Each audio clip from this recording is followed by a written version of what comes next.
If I click on this down button here, you see a lot of different menus for different kinds of shapes. We're going to stick with the basic shapes. I'm going to drag over your cube. Now you'll notice when I drag it over to the work plane, it gives me lots of different controls. I can also control it over here as well. Now these little white boxes and black boxes, we call those nodes.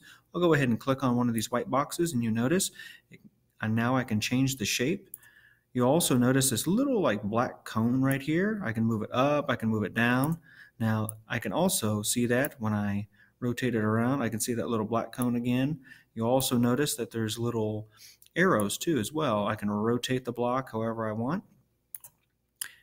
And that's how you change the form of those blocks. Now I'm going to drag over another block here. And notice, what if I wanted this to be a red color too? I can just click on the color, change that to red, or really any color I want. I'll change it to blue.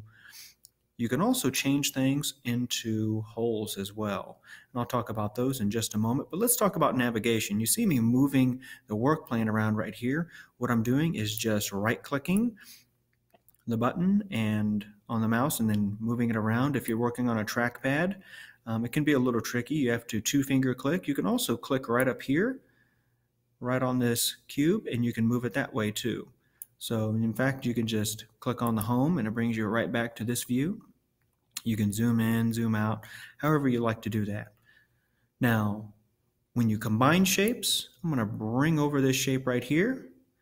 Let's say I want this shape to be connected to the red shape. So I'm going to turn this around.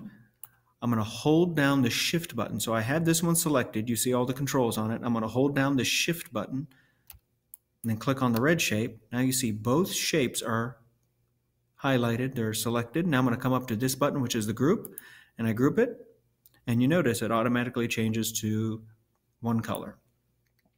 Now I can also undo things. If I press Control Z, it undoes whatever I just did. You can also use this back button right here. Now watch what happens if I want to change this into a hole. I can move this over. Let's put this right here, and I can change this. Instead of changing the color, I can change it into a hole. Now, if I select the whole shape and then press the shift button and click on the red shape, now watch what happens when I combine them. It actually takes away that hole and makes this cavity right here.